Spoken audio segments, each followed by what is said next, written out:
Hey, hi everyone. This is Admin from Admin 365, and today we are going to talk about how to perform Pst migration or network upload in Office 365. Before we start the topic, a small introduction about me. I currently work as Microsoft 365 support ambassador for Microsoft.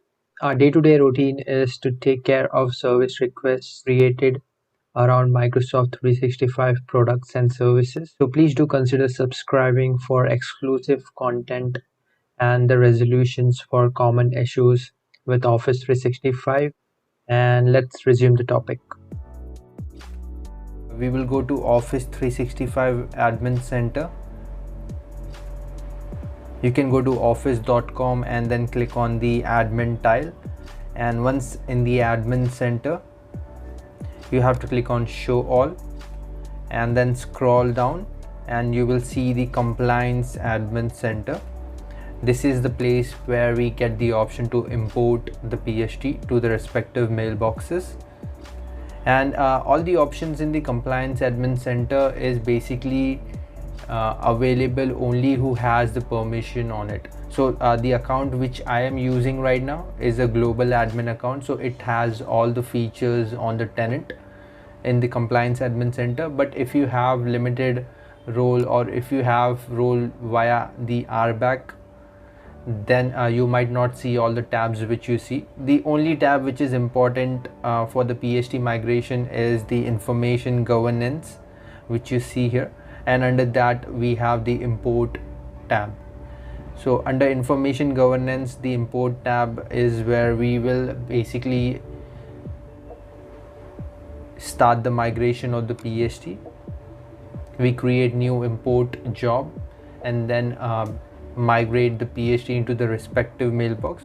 So for us to start the migration, there are two things which we require to initiate the first step of the migration, which is called the upload. For us to upload the PST, we will need a destination where to upload and a tool on how we can upload it to the destination. So for us to get that, we just have to click on new import job. We can provide a name here, and once we hit next and click on upload your data, because we will upload the data and not ship it, this is the place where we can get the SAS URL, which is called the destination URL as well. We'll click on generate and we'll copy it and paste it in a notepad, and we will use it later. And the second option is to get the tool, which is the AZ copy tool. We'll download it from here as well. Okay, now it has generated the SAS URL, as you can see. We'll click on copy to clipboard to copy it.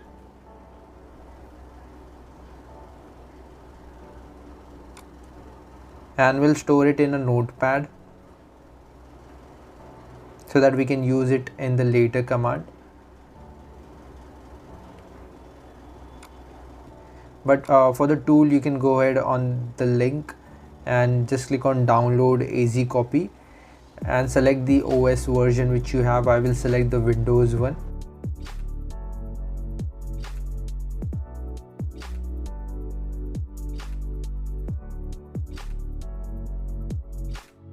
Then extract the zip file, and this is the application which we will run through the command prompt, and that will help us to upload the data, which is the PST. So let's extract it.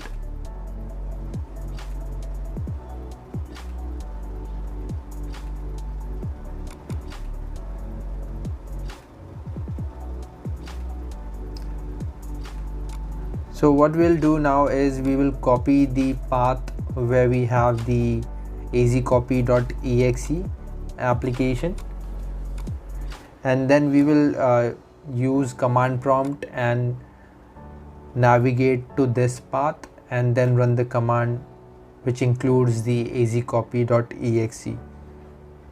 So we'll first store it in the notepad.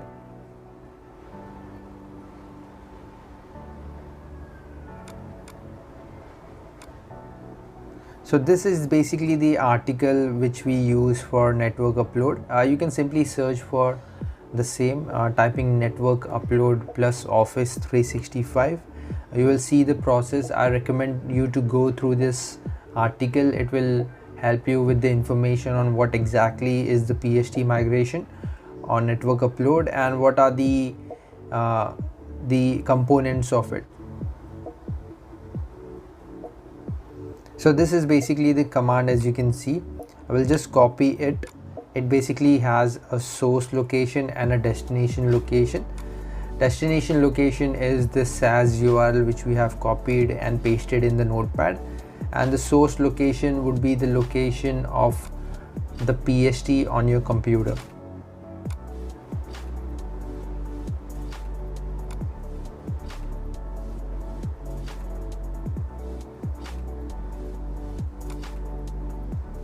So this is the folder which I have, and I have the PST in here, and as you can see the path.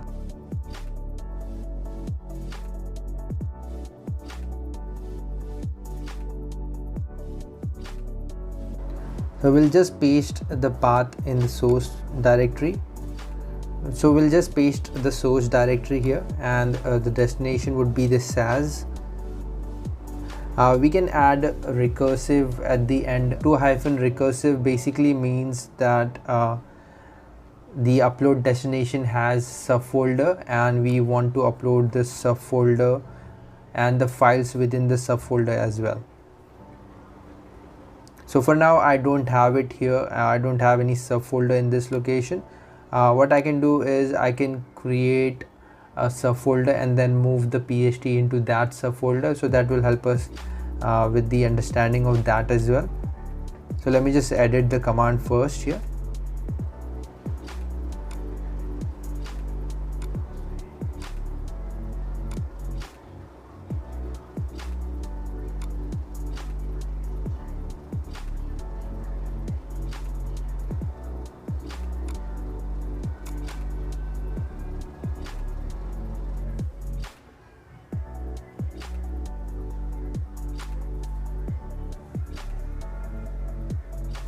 And here basically you can see the definition of it.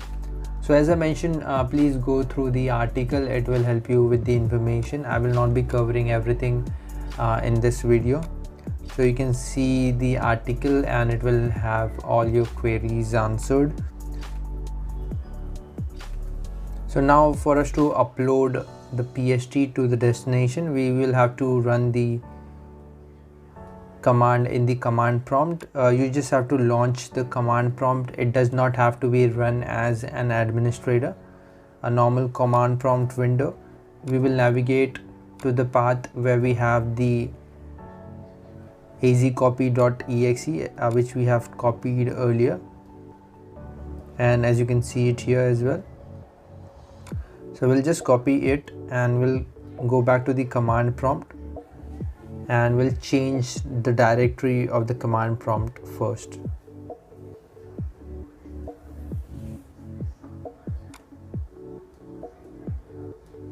So we'll type cd space followed by the URL which we have copied,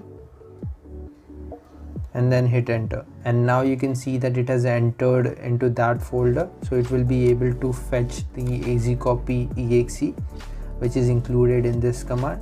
So now we will just copy the command here from the notepad and just paste it there. And after we paste it, we'll just hit enter, and it will start the upload of the PST from the source destination, which would be my desktop, to the SAS URL. So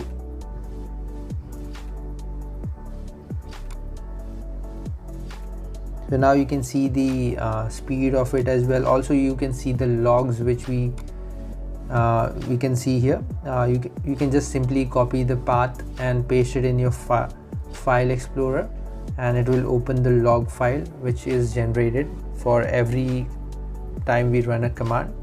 It basically stores the information, whether we get any error or the progress or the speed which has taken place for the upload. So after the PST file is uploaded, the next step is to create a mapping file. You can get the sample mapping file from the same article itself. I will attach the article in the description of this video. So now, as you can see, the PST upload has been completed. You can see the information on the number of the PST file uploaded, and if there is any PST which has failed, you will see the count here as well. So the next step is to fetch the PST file which is uploaded on the destination location. So for us to do that, we will have to go back to the compliance admin center, and under that, information governance, and then the import tab, and here you will see the option download list of PST file. It basically has the list of all the PST files which you have uploaded using the SAS URL. So we'll click on it and it will download the file. I have just uploaded one PST file, so I will see only one entry in that, but if you do multiple, you will see all of them in here along with the folder paths.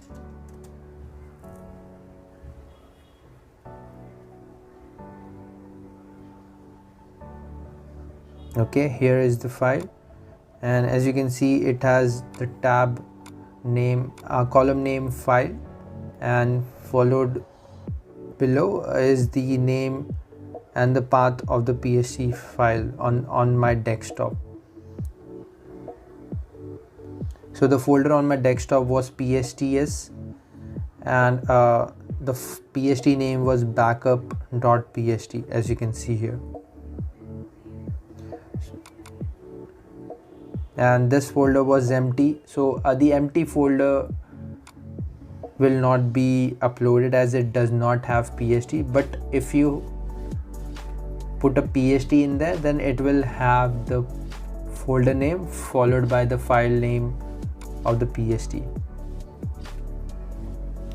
Now the next step is to download a sample mapping file. We'll use the sample mapping file from the same article.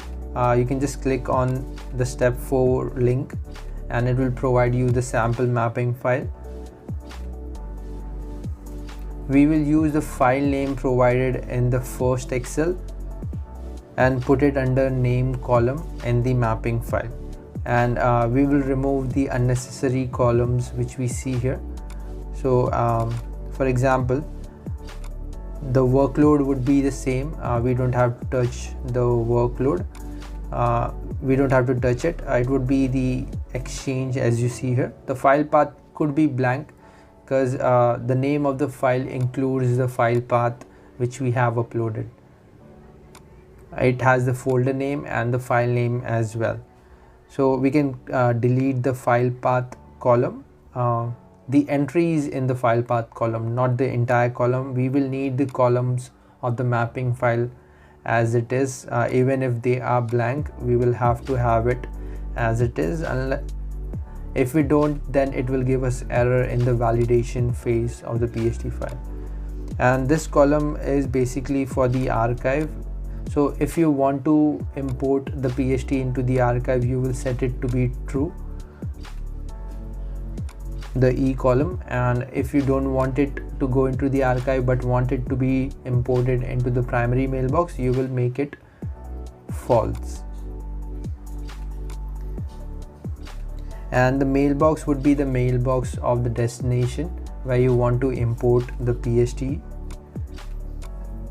The target root folder is the folder where you want to import the PST. So there are multiple things which you can put in here.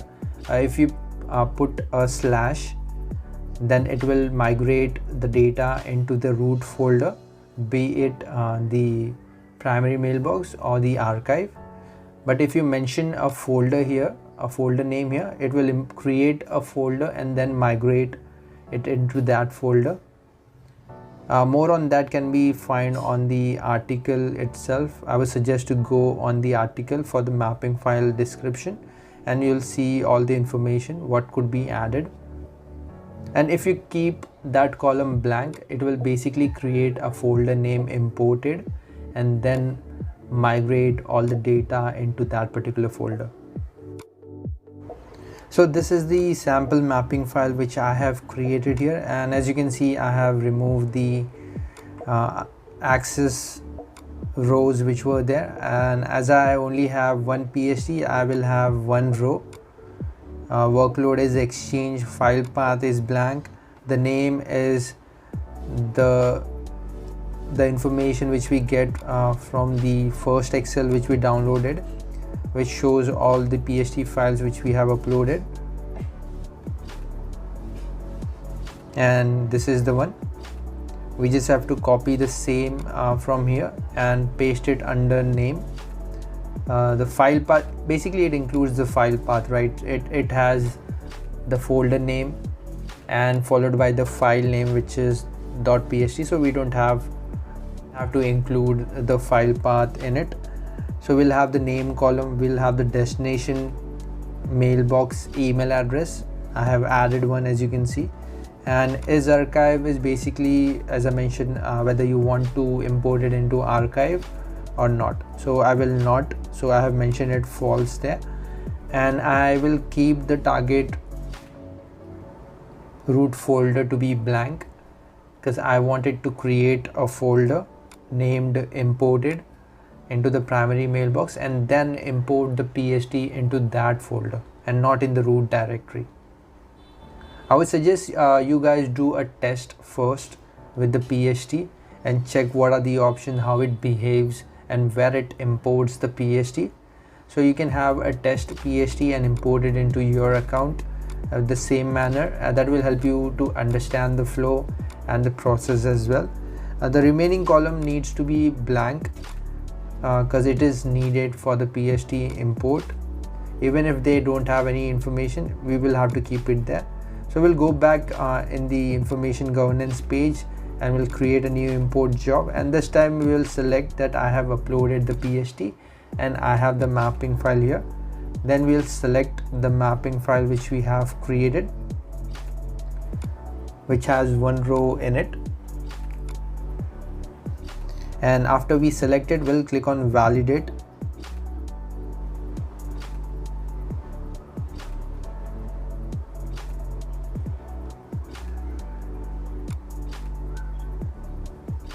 Okay, I will reselect the correct PST mapping file and we'll click on validate, and as you can see that it has been successfully validated. It is basically a CSV file.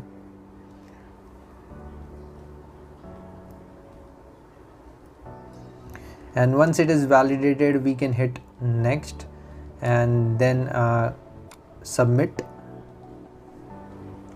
Again, it will require you to choose the import again. So basically this is the analysis process.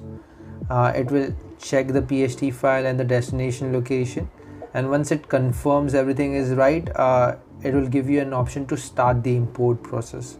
Once you do that, it will basically ask you to select whether you want to filter any data. We'll select we don't want to, and then we will import everything from the PST into the destination mailbox. So it will take its time. As you can see, it is still having the analysis in progress status. It depends on the PST you have. If you have 10 PST, it will take around 10 minutes if not more to complete the analysis. And then as you can see, we have the analysis completed and we have the import to Office 365 option. Once you click on it, it will show you this window where it asks you to filter. We'll simply select no, I want to import everything, and then hit next. It basically asks you to filter any data which is older than 2 years. You can do that if you want, but we'll go ahead and simply hit next, and then it will show you the size of the PST which it will eventually import into the destination mailbox, and then you can basically hit submit. And now the import process starts, where it starts to import the emails from the PST to the destination mailbox, and you will see the progress here as well. So it does take some time. If you have 150 gigabytes of data imported to multiple mailboxes, it can take around 24 hours for it to migrate it to the respective mailboxes.